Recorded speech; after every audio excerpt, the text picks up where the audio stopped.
Pour reconnaître que votre mari est envoûté, il va apparaître 11 signes. Et je vais vous donner les 11 signes. Si pour votre cas, les 11 signes s'avèrent être vraiment ce que vous vivez, c'est que l'envoûtement a bien eu lieu. Et après quoi, je vais vous donner la prière adéquate, la prière adaptée à votre situation, c'est-à-dire comment désenvoûter ou amener son mari à être désenvoûté. Je parle bien de l'envoûtement produit par une femme étrangère.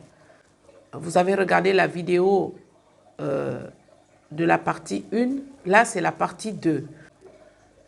Le premier signe que vous aurez pour affirmer ou confirmer que votre conjoint est bien sous le poids d'un envoûtement, ça va être la baisse de considération. Que vous allez constater que votre conjoint manifeste de moins en moins de respect vis-à-vis de vous ou à votre égard. Il se comporte avec une certaine légèreté en ce qui vous concerne, donc plus du tout de respect. Deuxièmement, il vous traite comme une étrangère. Vous allez vous rendre compte que, en fait, vous êtes tout à coup comme une étrangère à ses yeux, quoi. C'est l'homme avec qui vous êtes marié, que vous connaissez depuis, j'allais dire, des mois, des années, et tout à coup, il a des comportements étranges et à ses yeux, vous êtes comme une étrangère. Il semble qu'il vous considère comme une étrangère. Troisième signe, c'est qu'il ne supporte plus votre présence. C'est-à-dire quand vous êtes dans sa présence, vous avez ce sentiment de l'agacer, de l'énerver, et vraiment qu'il ne veut plus vous voir ou qu'il ne souhaite plus être en votre présence. Il n'est plus trop affectif parce qu'il ne vous supporte plus. Quatrième signe, il est parfois agité, très nerveux. Vous voyez qu'il est très agité, il est nerveux, il tient des propos désagréables. Même dans ses propos, il y a de l'incohérence. Vous-même vous rendez compte qu'il y a quelque chose qui se passe, ça ne ressemble pas à mon homme. Le cinquième signe, c'est qu'il vous rejette. Vous êtes victime de rejet. C'est-à-dire, comme il ne ressent plus beaucoup d'affection, donc il a cette tendance à vous rejeter. Vous sentez vraiment que vous êtes rejeté. Il ne vous désire plus, donc il vous rejette, même parfois dans les actes, les paroles encore davantage. Vous vivez une certaine forme de rejet sur le plan sexuel. Il ne manifeste plus ce désir sur le plan sexuel. Il est comme désactivé, désintéressé. Et vous vous rendez compte que c'est pas que ça se passe une fois, pas deux fois, mais ça devient comme une habitude. Et la chose est vraiment là, comme s'il était incapable même de vous désirer.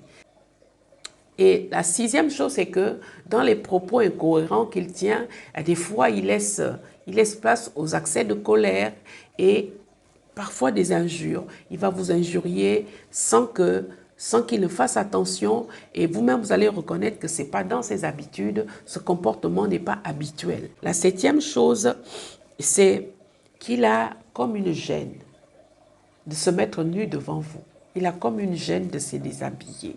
Il a comme une gêne, puisqu'il se plaît plutôt dehors, il se sent à l'aise dehors. Donc, avec vous, il manifeste comme une gêne. C'est vous l'épouse, mais avec vous, il se comporte comme déjà, dans son esprit, vous êtes comme une étrangère. Donc, cette gêne-là, ça semble normal.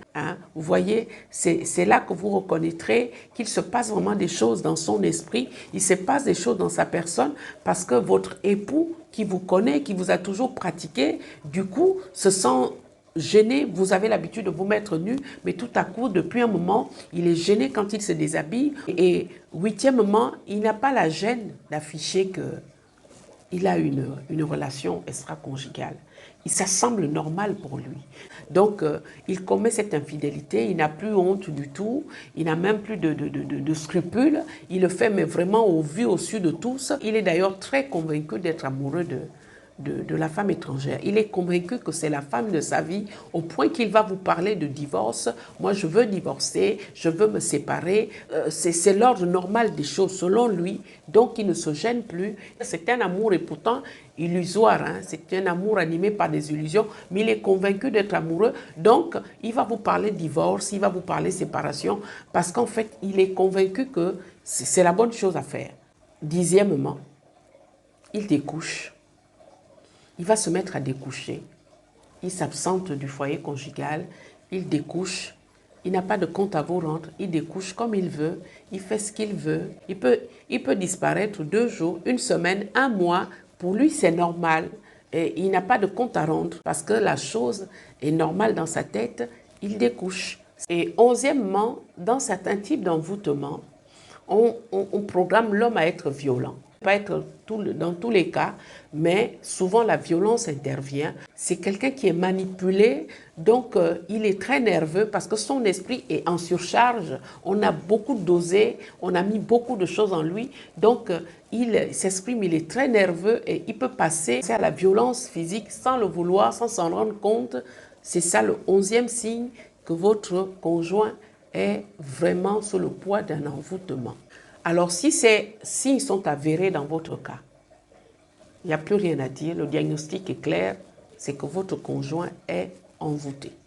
Le diagnostic est posé, là, il vous faut juste et désormais vaguer à la prière qui représente l'une des armes les plus efficaces pour vous sortir de cette situation et d'ailleurs pour le ramener, pour le délivrer. À toi, femme, je veux te confirmer, te dire que ton conjoint est victime d'un enchantement.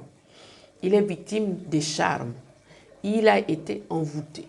Donc, toi, tu dois maintenant te préparer aux représailles.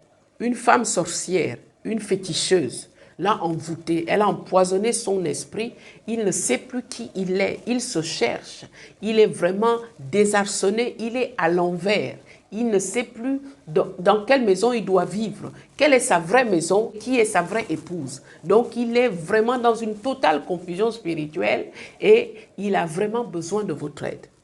Et les comportements qui confirment tous les signes sont en réalité des signaux d'alarme envoyés par son esprit. Son esprit essaie de vous dire que je suis en danger, j'ai besoin de toi, j'ai besoin de ton secours, j'ai besoin que tu me délivres. Mais vous ne pouvez pas comprendre ce message si vous n'êtes pas une femme réglée dans la prière, si vous n'êtes pas une femme surnaturelle, si vous ne savez pas aborder les combats de ce type-là. Vous allez malheureusement être dans la confusion, vous allez vivre dans les émotions, vous allez vous évertuer à batailler avec les paroles, des mauvaises attitudes, alors que là, il vous faut vraiment vous préparer à un combat de représailles. Tu dois te positionner dans les armes de la prière, de la parole de Dieu. Tu dois revendiquer le retour de ton mari. Tu dois le réclamer. Tu dois combattre non-stop. Tu dois combattre nos limites. Tu dois combattre vraiment convenablement avec l'équipement adéquat, des armes adéquates parce que cet homme a besoin que tu te lèves. Il a besoin que tu combattes femme. Il a besoin, tu dois te lever, combattre pour ta destinée, combattre pour ta famille, combattre pour ton foyer. C'est un combat qui réclame ton positionnement radical. Le combat étant de taille, il n'est pas bien que tu te distrais,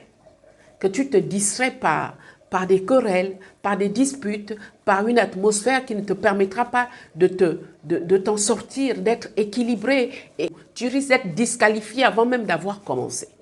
Et n'oublie pas une chose, le feu qui a été programmé entre vous, c'est ce feu-là qui est à l'origine des disputes et des querelles. C'est-à-dire que dès que vous vous rencontrez, dès que cet homme est dans ta présence, c'est des querelles, c'est des bagarres, c'est des disputes, c'est vraiment des déchirements. Pourquoi? Parce que c'est programmé en lui de t'amener à cette dimension-là, de te disqualifier par les attitudes, par les émotions. Et si tu as des émotions impulsives, tu ne pourras pas t'en sortir. Si tu te laisses aller émotionnellement, tu vas tomber dans ce piège parce que le but de ce feu-là qui s'allume, c'est de t'éjecter. Le but, c'est que toi, tu sortes de ce foyer et que tu le libères parce que c'est cela. Ils doivent atteindre cet objectif-là, c'est te chasser pour que la femme étrangère vienne s'installer dans ton foyer et déjà qu'elle est installée dans le cœur de ton mari. Donc, le final serait que toi, tu sois disqualifié, mais ils veulent te disqualifier par ton comportement, par tes attitudes. C'est pour cela que je te dicte de ne plus réagir et de ne plus répondre aux attaques parce que sinon, tu ne pourras pas aller jusqu'au bout du combat. Il faut te ressaisir. La prochaine vidéo, tu vas avoir la prière adéquate. Sache que c'est l'Éternel qui est Dieu et Jésus-Christ est Seigneur.